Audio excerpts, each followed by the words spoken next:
a writer. Writing books is my profession, but it's more than that, of course. It is also my great lifelong love and fascination. And I don't expect that that's ever going to change. But that said, something kind of peculiar has happened recently in my life and in my career, which has caused me to have to sort of recalibrate my whole relationship with this work. And the peculiar thing is that I recently wrote this book, this memoir called Eat, Pray, Love, which decidedly, unlike any of my previous books, went out in the world for some reason and became this big mega sensation, international bestseller thing, the result of which is that everywhere I go now, people treat me like I'm doomed. Seriously, doomed. Like, they come up to me now like all worried and they say, aren't you afraid? Aren't you afraid you're never going to be able to top that? Aren't you afraid you're going to keep writing for your whole life and you're never again going to create a book that anybody in the world cares about at all, ever again? So that's reassuring, you know. But it would be worse, except for that I happen to remember that over 20 years ago, when I first started telling people when I was a teenager that I wanted to be a writer, I was met with this same kind of sort of fear-based reaction, and people would say, aren't you afraid you're never going to have any success? Aren't you afraid the humiliation of rejection will kill you? Aren't you afraid that you're going to work your whole life at this craft and nothing's ever going to come of it and you're going to die on a scrap heap of broken dreams with your mouth filled with bitter ash of failure? Like that, you know? And the answer, short answer to all those questions is yes. Yes, I'm afraid of all those things. And I always have been, and I'm afraid of many, many more things besides that, you know, people can't even guess at, like seaweed and other things that are scary. But when it comes to writing, the thing that I've been sort of thinking about lately and wondering about lately is why, you know? Is it rational? Is it logical that anybody should be expected to be afraid of the work that they feel they were put on this earth to do, you know? And what is it specifically about creative ventures that seems to make us really nervous about each other's mental health in a way that other careers kind of don't do, you know? Like my dad, for example, was a chemical engineer, and I don't recall once in his 40 years of chemical engineering anybody asking him if he was afraid to be a chemical engineer, you know? It just didn't come, like, got chemical engineering block, John, you know, how's it going? And it just didn't come up like that, you know? But to be fair, right, chemical engineers as a group, you know, haven't really earned a reputation over the centuries for being alcoholic manic depressives, and we writers, you know, we kind of do have that reputation. And not just writers, but creative people across all genres, it seems, have this reputation for being enormously mentally unstable. And, you know, all you have to do is look at the very grim death count in the 20th century alone of really magnificent creative minds who died young and often at their own hands, you know. And even the ones who didn't literally commit suicide seem to be really undone by their gifts, you know. Norman Mailer, just before he died, last interview, he said, "Every one of my books has killed me a little more." An extraordinary statement to make about your life's work, you know, but we don't even blink when we hear somebody say this because we've heard that kind of stuff for so long, and somehow we've completely internalized and accepted collectively this notion that creativity and suffering are somehow inherently linked, and that artistry, in the end, will always ultimately lead to anguish. And the question that I want to ask everybody here today is, are you guys all cool with that idea? Like, are you comfortable with that? Because you look at it even from an inch away, and, you know, I'm not at all comfortable with that assumption. I think it's odious, and I also think it's dangerous, and I don't want to see it perpetuated into the next century. I think better if we encourage, you know, our great creative minds to live, you know, and I definitely know that in my case, in my situation, it would be very dangerous for me to start sort of leaking down that dark path of assumption, you know, particularly given the circumstance that I'm in right now in my career, which is, you know, like, check it out. I'm pretty young. I'm only about 40 years old. I still have maybe another 4 decades of work left in me. And it's exceedingly likely that anything I write from this point forward is going to be judged by the world as the work that came after the freakish success of my last book, right? I should just put it bluntly, because we're all sort of friends here now, it's exceedingly likely that my greatest success is behind me. So Jesus, what a thought, like that's the kind of thought that could lead a person to start drinking gin at 9 o'clock in the morning. And I don't want to go there. I would prefer to keep doing this work that I love. And so the question becomes how, and so it seems to me upon a lot of reflection that the way that I have to work now in order to continue writing is that I have to create some sort of protective psychological construct, right? I have to sort of find some way to have a safe distance, between me as I am writing and my very natural anxiety about what the reaction to that writing is going to be from now on. And as I've been looking over the last year for like models for how to do that, I've been sort of looking across time, and I've been trying to find like other societies to see if they might have had better and saner ideas than we have about how to help creative people sort of manage the inherent emotional risks of creativity. And that search has led me to ancient Greece and ancient Rome. So stay with me, because it does circle around back. But ancient Greece and ancient Rome, people did not happen to believe that creativity came from human beings back then, okay? People believed that creativity was this divine attendant spirit that came to human beings from some distant and unknowable source for distant and unknowable reasons. The Greeks famously called these divine attendant spirits of creativity daemons. Socrates famously believed that he had a daemon who spoke wisdom to him from afar. The Romans had the same idea, but they called that sort of disembodied creative spirit a genius, which is great, because the Romans did not actually think that a genius was a particularly clever individual. They believed that a genius was this sort of magical divine entity who was believed to literally live in the walls of an artist's studio, kind of like Dobby, the house elf, and who would come out and sort of invisibly assist the artist with their work and would shape the outcome of that work. So brilliant, there it is, right there, that distance that I'm talking about, that psychological construct to protect you from the results of your work, and everyone knew that this is how it functioned, right? So the ancient artist was protected from certain things like, for example, too much narcissism, right? If your work was brilliant, couldn't take all the credit for it. Everybody knew you had this like disembodied genius who had helped you. If your work bombed, not entirely your fault, Everyone knew your genius was kind of lame. And this is how people thought about creativity in the West for a really long time. And then the Renaissance came and everything changed, and we had this big idea, and the big idea was, let's put the individual human being at the center of the universe, right? Above all gods and mysteries, and there's no more room for like mystical creatures who take dictation from the divine. And it's the beginning of rational humanism, and people started to believe that creativity came completely from the self of the individual. And for the first time in history, you start to hear people referring to this or that artist as being a genius rather than having a genius. And I gotta tell you, I think that was a huge error. I think that allowing somebody, like one mere person, to believe that he or she is like the vessel, like the font and the essence and the source of all divine, creative, unknowable, eternal mystery is just like a smidge too much responsibility to put on one fragile human psyche. It's like asking somebody to swallow the sun. It just completely warps and distorts egos, and it creates all these unmanageable expectations about performance. And I think the pressure of that has been killing off our artists for the last 500 years. And if this is true, and I think it is true, the question becomes, what now? Can we do this differently? Maybe go back to some more ancient understanding about the relationship between humans and the creative mystery.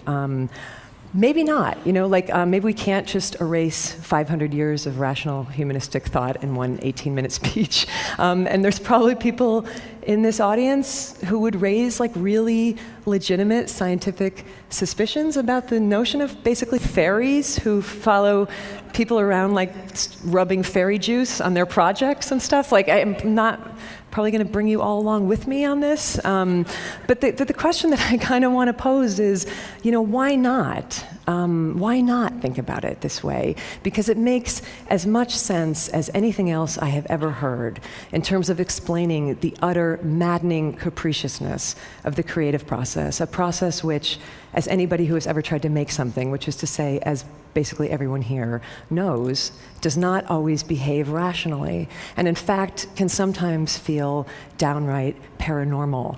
I had this encounter recently where I met the extraordinary American poet Ruth Stone, who's now in her 90s, but she's been a poet her entire life, and she told me that when she was growing up in rural Virginia, she would be out working in the fields, and she said she would feel and hear a poem coming at her from over the landscape, and she said it was like a thunderous train of air, and it would come barreling down at her over the landscape, and when she felt it coming, because it would shake the earth under her feet, she knew that she had only one thing to do at that point, and that was to, in her words, run like hell. And she would run like hell to the house, and she'd be getting chased by this poem, and the whole deal was that she had to get to a piece of paper and a pencil fast enough so that when it thundered through her, she could collect it and grab it on the page. And other times, she wouldn't be fast enough, so she'd be running and running and running, and she wouldn't get to the house, and the poem would barrel through her, and she would miss it. And she said it would continue on across the landscape, looking, as she put it, for another poet.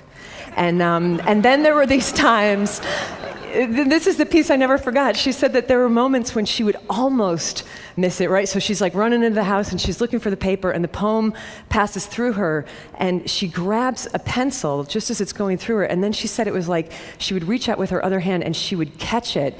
She would catch the poem by its tail, and she would pull it backwards into her body as she was transcribing on the page. And in these instances, the poem would come up on the page perfect and intact, but backwards from the last word to the first.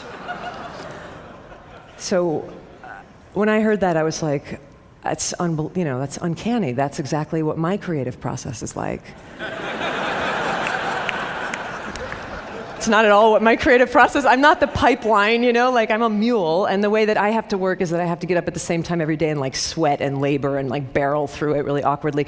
But even I, in my mulishness, even I have brushed up against that thing, at times. And I would imagine that a lot of you have too. Even I have had work or ideas come through me from a source that I honestly cannot identify. And what is that thing?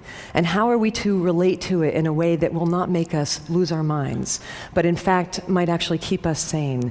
And for me, the best contemporary example that I have of how to do that is the musician Tom Waits, who I got to interview several years ago on a magazine assignment. And we were talking about this. And Tom, for most of his life, he was pretty much the embodiment of the tormented contemporary modern artist, trying to control and manage and dominate these sort of uncontrollable creative impulses, that were totally internalized. But then he got older and he got calmer. And one day he was driving down the freeway in Los Angeles, he told me, and this is when it all changed for him. And he's speeding along, and all of a sudden he hears this little fragment of melody, that comes into his head, as inspiration often comes elusive and tantalizing, and he wants it, it's gorgeous, and he longs for it, but he has no way to get it. He doesn't have a piece of paper, he doesn't have a pencil, he doesn't have a tape recorder. So he starts to feel all that old anxiety start to rise in him, I'm gonna lose this thing, and then I'm gonna be haunted by this song forever, and I'm not good enough, and I can't do it. And instead of panicking, he just stopped that whole mental process, and he did something completely novel. He just looked up at the sky and he said, "Excuse me, can you not see that I'm driving? Do I look like I can write down a song right now? If you really want to exist, come back at a more opportune moment when I can take care of you. Otherwise, go bother somebody else today. Go bother Leonard Cohen, And his whole work process changed after that. Not the work. The work was still oftentimes as dark as ever, but the process and the heavy anxiety around it was released when he took the genius out of him where it was causing nothing but trouble, and released it kind of back where it came from, and realized that this didn't have to be this internalized, tormented thing. It could be this peculiar, wondrous, bizarre collaboration, kind of conversation between Tom and the strange external thing that was not quite Tom. So when I heard that story, it started to shift a little bit the way that I worked too, and it already saved me once, this idea. It saved me when I was in the middle of writing Eat, Pray, Love, and I fell into one of those sort of pits of despair that we all fall into when we're working on something and it's not coming, and you start to think this is going to be a disaster, this is going to be the worst book ever written, not just bad, but the worst book ever written. And I started to think I should just dump this project, But then I remembered Tom talking to the open air, and I tried it. So I just lifted my face up from the manuscript and I directed my comments to an empty corner of the room, and I said aloud, listen, you thing, you and I both know that if this book isn't brilliant, that is not entirely my fault, right? Because you can see that I am putting everything I have into this. I don't have any more than this. So if you want it to be better, then you got to show up and do your part of the deal, okay? But if you don't do that, you know what? The hell with it. I'm going to keep writing anyway because that's my job. And I would please like the record to reflect today that I showed up for my part of the job. Because, thank you. In the end, it's like this, okay? Centuries ago, in the deserts of North Africa, people used to gather for these moonlight dances of sacred dance and music that would go on for hours and hours until dawn. And they were always magnificent because the dancers were professionals and they were terrific, right? But every once in a while, very rarely, something would happen and one of these performers would actually become transcendent.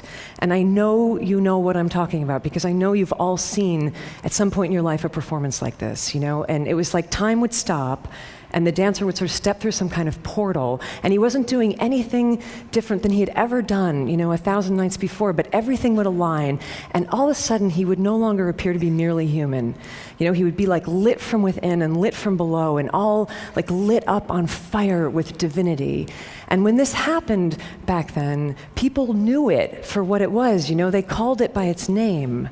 They would put their hands together and they would start to chant, Allah, Allah, Allah, God, God, God, that's God, Curious historical footnote, when the Moors invaded southern Spain, they took this custom with them, and the pronunciation changed over the centuries from Allah, Allah, Allah to Ole, Ole, Ole, which you still hear in bullfights and in flamenco dances in Spain when a performer has done something impossible and magic. Allah, Ole, Ole, Allah, magnificent, bravo, incomprehensible, there it is, a glimpse of God. Which is great, because we need that. But the tricky bit comes the next morning, right, for the dancer himself, when he wakes up and discovers that it's Tuesday at 11 a.m. and he's no longer a glimpse of God. He's just an aging mortal with really bad knees, and maybe he's never going to ascend to that height again, and maybe nobody will ever chant God's name again as he spins, and what is he then to do with the rest of his life? This is hard. This is one of the most painful reconciliations to make in a creative life. But maybe it doesn't have to be quite so full of anguish if you never happened to believe in the first place that the most extraordinary aspects of your being came from you. But maybe if you just believed that they were on loan to you, from some unimaginable source for some exquisite portion of your life to be passed along when you're finished with somebody else. And, if we think about it this way, it starts to change everything. This is how I've started to think, and this is certainly how I was thinking about it in the last few months, as I've been working on the book that will soon be published as the dangerously, frighteningly over-anticipated follow-up to my freakish success. And what I have to sort of keep telling myself when I get really psyched out about that is don't be afraid, don't be daunted, just do your job. Continue to show up for your piece of it, whatever that might be. If your job is to dance, do your dance. If the divine, cockeyed genius assigned to your case decides to let some sort of wonderment be glimpsed for just one moment through your efforts, then ole. And if not, do your dance anyhow. And ole to you nonetheless. I believe this and I feel like we must teach it. Ole to you nonetheless, just for having the sheer human love and stubbornness to keep showing up. Thank you. Thank you. Thank you. Thank you.